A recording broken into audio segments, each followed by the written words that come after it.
지난번에 제 그 유튜브를 보시는 독자 중에서 리스페리던이라는 항정신제에 대해서 좀 알려달라. 그래서 제가 약속을 드렸었습니다. 그래서 좀 시간이 걸렸지만 오늘은 그분하고의 약속을 지키겠습니다.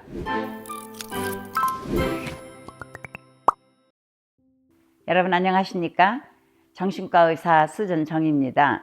리스페리던 제네릭 네임이고요. 브랜드 네임으로 할 땐 리스퍼더이라고 부릅니다. 미국에서 부르는 이름하고 한국에서는 부르는 이름이 다를 수가 있어요. 조울증이나 심한 우울증이나 특히 조현병이 걸리신 분들은 이 약을 지금 많이 쓰고 계실 겁니다. 이 약에 참 재미있는 히스토리가 있는데요.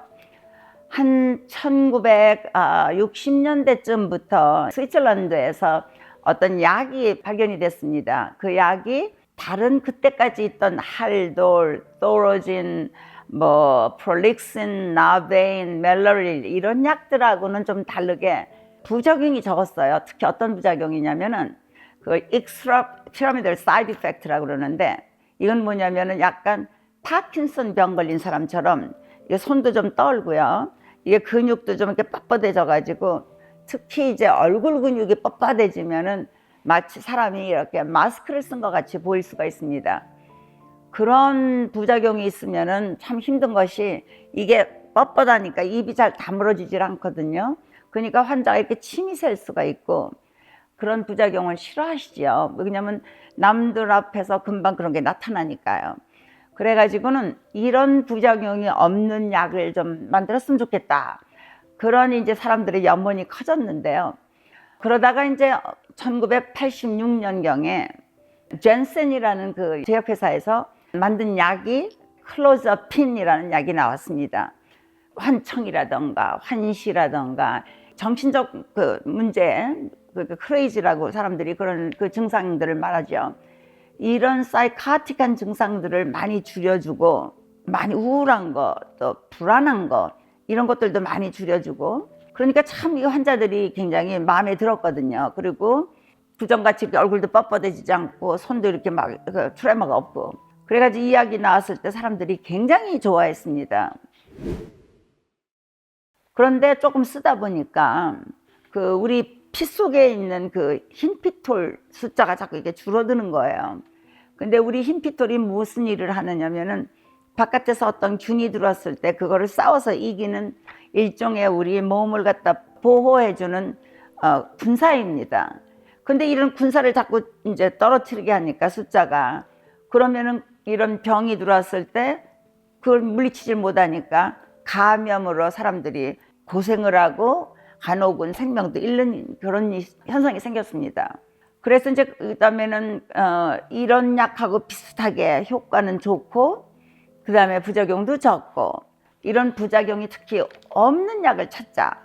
그래가지고 사람들이 열심히 노력을 해서 찾은 것이 리스페리던입니다. 이 리스페리던을 처음에는 만들었지만 여러 가지 이제 그 클리니컬 테스트를 해야지요.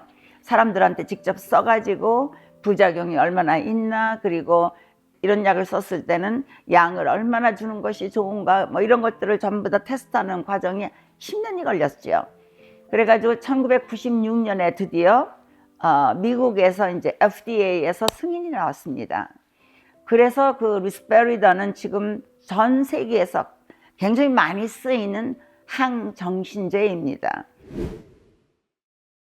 저도 굉장히 이 약을 좋아합니다. 왜냐하면 제 경우에는 4살짜리 아이가 엄마가 그 병원에 이제 입원을 해가지고 갔는데 3일간을 잠을 못 잤습니다.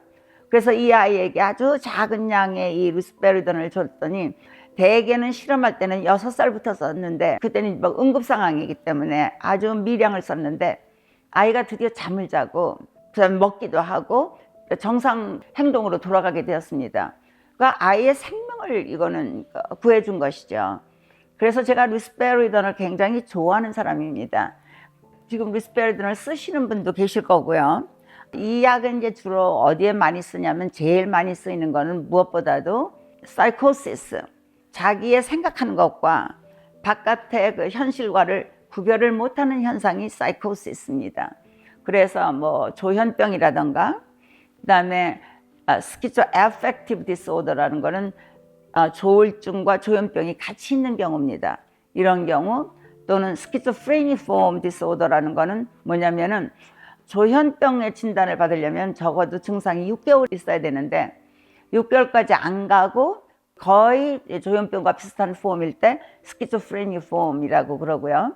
어떤 경우는요, 그 드럭을 한다던가 아니면은 몸에 그 콩팥이 나가가지고 굉장히 그 몸에 이제 나쁜 물질들이 그대로 남아있는 경우, 아니면 간이 크게 문제가 돼가지고 황달이 막 사방에 껴가지고 머리에까지 이제 영향을 주는 경우, 이럴 때도 사람들이 이제 그 사이카릭하게 될 수가 있습니다. 이렇게 급성 사이카릭 스테이트가 있을 때 이 이리스퍼드를 쓰면은 참 좋은 것이, 어떤 점에서 특히 이제 좋은 점이 뭐가 있냐면은요, 첫 번째는 파지티브 심텀들, 그러니까 눈에 보이는 증상을 많이 줄여줍니다.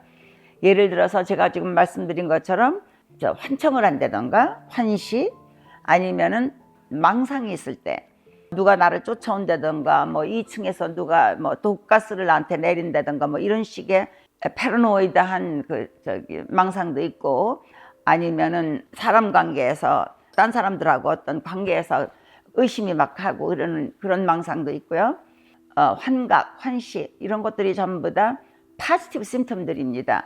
네거티브 심텀들을 갖다 또 이걸 많이 치료를 해줍니다. 가령 아무 모티베이션이 없어서 뭘 열심히 하려고 안 그러는 거.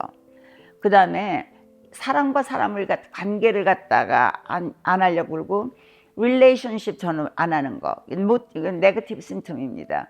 무엇을 네거티브한 거는 그 전에 그 first generation antipsychotic 그런 것들을 치료를 못했습니다. 그러니까 또로진, 헬돌, 프롤릭신, 나베인 이런 약들은요, 파지티브 심텀은 치료했지만 네거티브 심텀은 치료를 못했는데, 이 그 리스페리던이나 이런 second generation antipsychotic은 이런 네거티브 심텀도 치료하기 때문에 굉장히 도움이 되는 거죠. 그 다음에 또 어떤 거를 치료할 수가 있냐면은요, 우울하고 불안한 거 이런 것도 치료를 잘하고, 아니면 어떤 사람들이 굉장히 뭐가 화가 많이 나고 너무 익사이트가 되고 이런 것을 갖다 많이 캄다운 시킬 때 또 도움이 됩니다. 그리고 생각이 굉장히 이렇게 막 뒤섞여 가지고 옳은 생각을 못할 때 이 약을 쓰면은요, 생각을 이렇게 옳게 이렇게 스트레이트하게 도와줍니다. 그래서 이 약이 참 좋은 겁니다. 그리고 이제 이 약도 어떤 점에서는 그 대사 문제가 생겨가지고 살이 좀 찝니다. 그런데 리스페리던하고 올렌자핀 여러분 잘 아실 겁니다. 자이프렉사라고도 그러고, 이것도 굉장히 효과가 좋은 약인데, 자이프렉사하고 리스페리던을 비교하면은요, 리스페리던은 한 12% 정도 이렇게 체중을 올리는 거에 비해서 자이프렉사는 29%, 그러니까 거의 3분의 1이죠. 30%가 다 되니까. 이렇게 몸무게의 3분의 1을 올린다는 거니까 이건 굉장한 거 아닙니까? 제 환자들 보면은 저 자폐증 있는 애들은 이걸 주면은요, 하도 얘네들이 왔다 갔다 하면서 그러기 때문에 웬만한 걸 다 열량을 소모해서 별로 뚱뚱해지지는 않습니다. 그러나 어른들 경우 이제 이런 일이 좀 생깁니다. 그리고 이제 이런 사이코시스가 있을 때는 리스페리던을 한 3ml 아니면 많으면 5ml 정도까지 쓰면 좋고, 이것도 뭐 10ml도 있고 15ml도 있고 그런데 그렇게 쓰면 부작용이 오히려 많아집니다.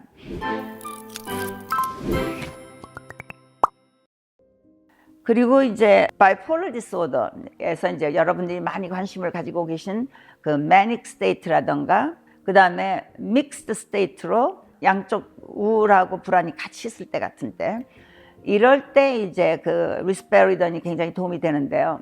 그거 하나만 써서도 치료가 어느 정도 되지만 끝까지 치료가 안 되고 좀 이렇게 좀 남아있는 증상들이 있는 반면에, 이 리스페리던을 그 무드 스테빌라이저인 리치움이나 데파코트하고 같이 쓰게 되면은 아주 치료에 많은 효과가 있습니다. 그래가지고 이제 리스페리던을 용량을 이제 조사를 하기 위해서 실험을 했는데, 한 그룹은 0.5부터 2.5 사이로 주고, 두 번째 그룹은 3에서부터 5 사이를 주고, 세 번째 그룹은 플라시보, 그러니까 설탕으로 된 것인데 밀가루로 된 것을 줬는데요. 재밌게도 1번하고 2번 그룹은 효과가 거의 다 똑같았습니다. 그러니까 3 내지 5ml를 준 거나 0.5 내지 3mg 준 거나 효과가 거의 같았으니까, 그렇다면 뭐더러 많이 줍니까?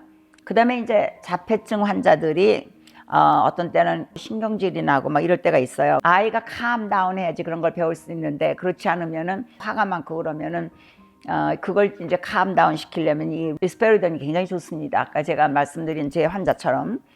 그래서 이런 그 오티즘, 자폐증 있는 애들한테도 이걸 쓸 수 있고요. 이 트라우마가 있으면은요, 마음만 불안하고 마음이 아픈 게 아니라 아주 몸 전체가 아프게 됩니다. 그리고 영혼에도 많은 영향이 있고, 그러니까 온 몸, 전 인간에 영향을 주는 거죠. 그래서 많은 부모님들이 본인이 화가 나거나 본인이 컨트롤 못할 것 같으면 빨리 의사를 보시고서 자기가 무슨 병이 있는지 제 생각에는 조절이 안 되는 뭐가 있나 진단을 받으시고 치료를 받으셔서 자기 자녀가, 어린 자녀들이 이런 트라우마를 받아가지고 일생 동안 고생하지 않도록 하시는 게 참 중요하다고 생각합니다. 그 다음에 이제 우울 같은 게 굉장히 심할 수가 있는데요. 웬만한 항우울제나 뭐 이런 것으로 치료가 잘 안 될 때는 이 리스페리돈 같은 안티사이코틱 약을 조금 쓰면은 도움이 될 때가 있습니다. 그래서 이런 것들에 전부 이제 약이 쓰이게 되고요.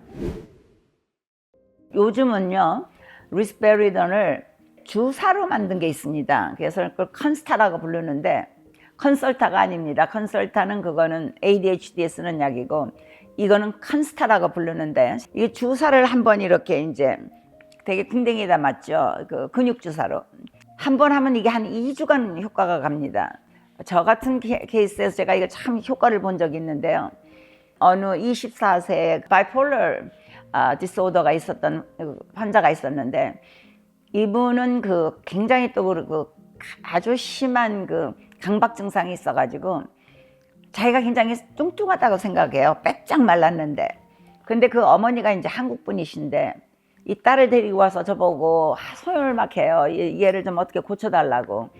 왜 그러냐면 약은 하나도 안 먹고 밤마다 나가서 3시간씩 뛴답니다. 그러니까 지금 일종의 그 거식증이 있는 거죠. 안 먹으면서 자꾸 하이퍼하게, 액티브하게 열량만 자꾸 감소시키니까 점점 몸이 말라가고. 근데 여러분, 그 바이폴러 디스오더인 환자들 중에서는 이렇게 섭생장애가 꽤 많습니다. 이 환자는 조울증도 있을 뿐더러 지금 그 심한 이팅 디스오더, 섭생장애가 있고, 자기 몸에 대해서는 아주 그 강박관념이 심해서 자기가 뚱뚱하다고 생각을 하고 그걸 고칠 생각을 안 하고요. 그래서 이 환자를 이제 약은 도저히 안 쓰겠다 그래서 제가 그럼 주사를 맞으면 어떨까? 그래서 이제 주사를 강력하게 레코멘드를 했습니다. 그랬더니 이분이 그 한국 분들이 어떤 점에서는 주사에 대해서는 어떤 매지컬하게 믿는 게 있는 것 같아요. 주사 맞는 거는 허락을 해가지고 널스가 와서 이제 주사를 넣었습니다. 그러니까 2주간은 이 환자가 약을 매일 먹는 거하고 똑같습니다. 한 번 그냥 주사 맞은 것이. 그러니까 차차 음식도 먹고요. 그 다음에 자기가 이렇게 말랐는데도 뚱뚱하다고 생각했던 그런 생각으로부터 해방이 됐기 때문에 안심하고 좀 먹을 수가 있었고요. 그 다음에 제가 보기에는 감정 조절, 그러니까 아주 심한 불안이라던가 가장 심한 우울이라던가 이런 감정이 많이 조절이 돼가지고 훨씬 그 경과가 좋았습니다. 그래서 그 주사를 한 1년간 썼습니다. 그러다가 차차 나아져가지고 그 다음에 이제 약을 먹겠다 그래서 경구약을 이제 처방을 했었습니다. 그래서 저는 굉장히 좋은 효과를 봤던 그런 케이스입니다. 그러면 이제 리스페리돈이 이렇게 좋은 장점이 많은데 어느 약이라고 단점이 없는 약은 없습니다. 리스페리돈을 썼을 때 어떤 부작용이 올 수 있나? 그걸 이제 기관별로 알아보겠습니다. 우선 하트에서 심장이나 이제 혈관 그거에서는 어떤 문제가 올 수 있냐면요. 맥박이 올라갑니다. 그래서 이걸 palpitation이라고 그러죠. 보통 우리가 이제 뭐 80번 맥박이 뛰던 사람이 뭐 어떤 때는 훨씬 더 올라갈 수 있고요. 그런 반면에 혈압은 떨어집니다. 그래서 갑자기 일어나거나 갑자기 누웠다가 이렇게 앉거나 그러면은 이게 그 파스츄럴 하이포텐션이라고 그래가지고 몸의 그 이렇게 위치가 바뀌는 거에 따라서 이거 피가 이렇게 확 내려가가지고 저혈압이 올 수 있어서 심하면은 어떤 사람들은 이제 그 뭐 기절할 수도 있는 거죠.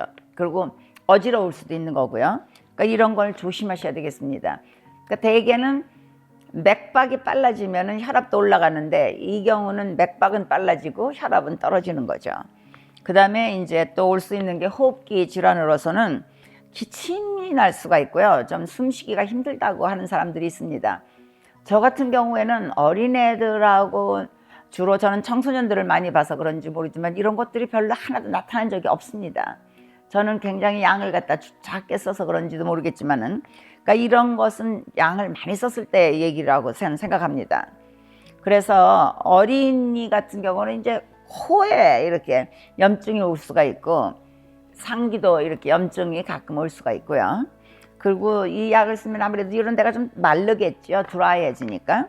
이제 그런 것 때문에 이런 문제가 올 수도 있습니다. 그 다음에 이제 소화기 계통으로는 배 아프거나 이런 분들이 침이 많이 나온대요. 어떤 분들은 이제 구역질도 나고 뭐 설사도 할 수 있고. 이게 뭐냐면 전부 다 그 알파 블로커라고 그래가지고 뉴로 트랜스미터 중에서 어떤 블로킹 하는 것 때문에 이런 일이 생길 수가 있습니다. 혈관 계통으로는요, 어른에서는 이제 코피가 잘 나올 수가 있고 아주 드물게는 빈혈 환자도 나오고요.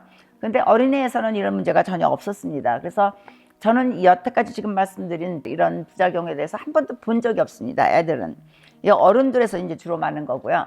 우리 중추신경계, 두뇌를부터 시작해가지고 이제 이게 스파인으로 내려가는 이 중추신경계에서 어떤 문제를 일으키냐면, 제가 아까 그 말씀드린 것처럼 파킨서니즘이라고 하는 건 뭐냐면 파킨슨씨 병 비슷한 그 증상들이 나오는 겁니다. 이게 손도 이렇게 자꾸 이렇게 비틀어대고 이렇게 뻣뻣해지고요. 그 다음에 이제 에카티지아라는 거는 가만히 있지 못하는 거예요. 막 레슬레스해서 막 걸어다니기도 하고 막 이제 이러는 거. 그 다음에 디스토니아라는 건 뭐냐면 근육이 이렇게 지가 혼자서 이렇게 이제 그 컨트롤 이렇게 되는 거예요. 그래가지고 저절로 이게 컨트랙트가 잡아당겨지는 거. 그럼 내가 한 게 아닌데 이게 컨트롤이 안 되는데 지가 혼자서 그러는 거. 이런 현상도 일어나고요. 그다음에 이제 굉장히 드물게 탈다이비티스 카이네지아라는 게 나올 수 있는데, 그건 뭐냐면요, 되게 이제 옛날에 퍼스트 제너레이션 드럭을 쓸 때는 이게 참 많았습니다. 지금은 세컨드 제너레이션은 거의 없는데요. 이제 혀를 갖다가 이렇게 자기도 모르게 이렇게 내놨다 들어갔다 이렇게 하기도 하고, 아니면 혀를 갖다 이렇게 입술을 핥기도 하고요. 또 어떤 사람들은 이게 눈을 갖다 깜빡깜빡하기도 하고, 여기 코를 갖다 실룩실룩 이게 토끼처럼 이런 것도 있고요. 그러니까 이런 식으로 이게 다 무브먼트 디스오더죠. 그리고 가끔 치매가 있는 노인한테서 이런 그 세컨드 제너레이션 엔타이사이카릭 약을 쓰면은 갑자기 아주 심하게 그 노인이 이제 뭐 크리티컬한 스테이트로 빠지는 수가 있다고 그래요. 그래가지고 저는 한 번도 지금 51년간 제가 정신과 의사 하면서 본 적은 없습니다. 대개는 이제 뭐 널싱홈이나 이런 데 있겠죠. 그런 데 계신 치매 걸린 어른들이 이런 약을 썼을 때 어떤 때는 갑자기 사망할 수가 있고 그래가지고 이런 모든 세컨드 제너레이션 엔타이사이카릭에는 그래서 블랙박스 워닝이 있습니다. 조심하라고. 그 다음에 이제 리스페리돈을 쓴다 그러면 제가 항상 기억하고 이걸 잊지 않는 경우가 있는데요.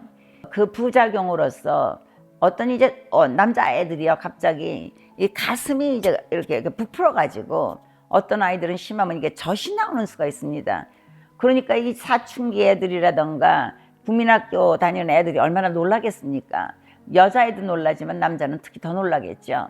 이게 이제 피를 이렇게 피 속에 혈장을 재보면은 프롤렉틴이라는 그 호르몬이 많이 올라가 있는데, 프롤렉틴은 뭐냐면은 이제 어머니가 아기를 낳았을 때 아기한테 젖을 줘야 되려면은 이 호르몬이 많이 나와야지 젖이 나옵니다.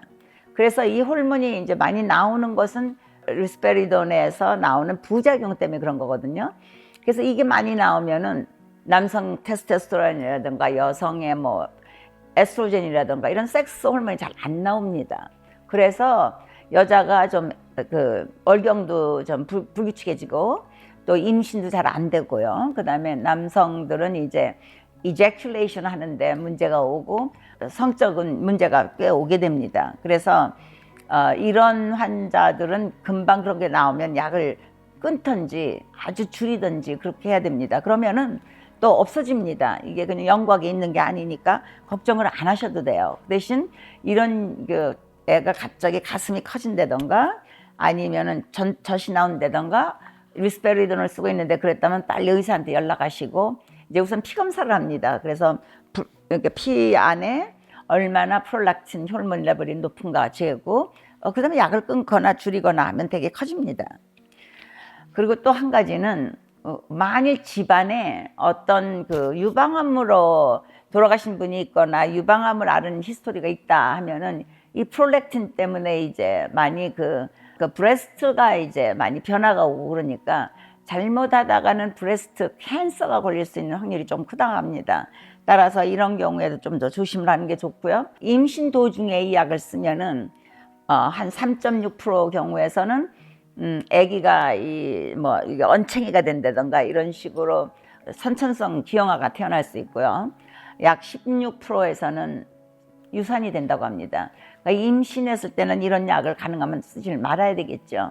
그래서 아주 자기가 임신한 걸 모르고 있다가 이제 너무 늦어서 어떻게 유산을 할 수도 없고 그런 경우에는 이 약을 쓰되 애가 나올 때쯤, 애가 분만될 쯤에는 차츰차츰 좀 줄이시는 게 좋습니다. 왜냐하면 아기가 자궁벽에서 이 탯줄을 통해서 아이한테 가거든요.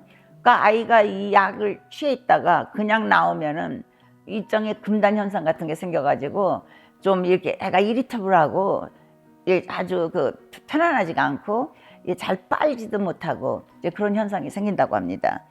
그 다음에 이제 한 가지 제가 잊어버리지 말고 꼭 말씀드리고 싶은 거는요.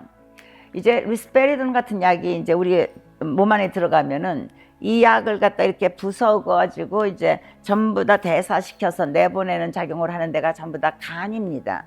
간은 그 약들을 갖다 분해시켜서 내보내는 하나의 화학 공장이라고 생각하시면 됩니다. 그럼 그 간에서 이런 걸 부실 때 이제 일하는 그 효소가 뭐냐면 사이토크롬이라고 그래가지고 이런 사이토크롬이라는 그 효소가 이제 나와가지고 약을 갖다 이제 이렇게 분해시키는데요. 리스페리돈이 처음 분해돼서 나오는 거를 팔리페리돈이라고 그래가지고 이것 자체도 그 약에 좋은 효과가 있습니다. 그 리스페리돈 비슷하게. 그래서 그거는 이제 그 브랜드 네임은 인베가라고 하고요. 그 두 약은 거의 하는 일이 비슷하고요. 그래가지고 이제 이게 점점 이렇게 부셔서 나가가지고는 이제 몸 밖으로 배출이 되는데 어떤 사람들은 이게 사이토크롬 그 엔자임이 많은 사람은 이걸 빨리 부시겠죠. 그러니까 약이 그 다음에 금방 몸 안에서 다 나가길 거고 이게 얼마 없는 사람들은 오래 걸리겠죠. 그래서 한 20시간까지 가고요. 그러니까 빨리 가면 한 3시간 만에 되고. 그런데 우리가 만일 지금 우울하다 그래서 항우울제인 프로젝이나 팩스를 같이 썼다고 해봐요. 그러면 이제 프로젝이나 팩스도 간에 들어가 가지고 이 사이토크롬 엔자임이 그걸 갖다 분해해야 되는데 둘이서 서로 경쟁이 되지 않습니까? 그럼 리스페리돈도 해야 되고 프롤렉신도 해야 되고 그러니까 어떻게 되냐면은 리스페리돈의 양이 그 혈장량이 확 올라가 버립니다. 금방 나가질 못하니까. 그래가지고 거의 2.5배로 올라가고요. 팩슬 같은 경우는 뭐 3.9배로 올라간답니다. 그러니까 조심해야 되겠죠. 이게 너무 양이 올라갈 수가 있으니까. 그런 부작용도 올 거고요. 그러나 또 그 반대로 카바마제핀 같은 그 간질약은요. 그게 이제 무드 스테빌라이저로도 쓰는 건데 이 간질약인데요. 이거를 쓰면은 사이토크롬을 막 더 많이 일을 하게 합니다. 그래서 리스페리돈의 그 용량이 한 반 50%로 줄어듭니다. 빨리빨리 대사시켜서 내보내니까요.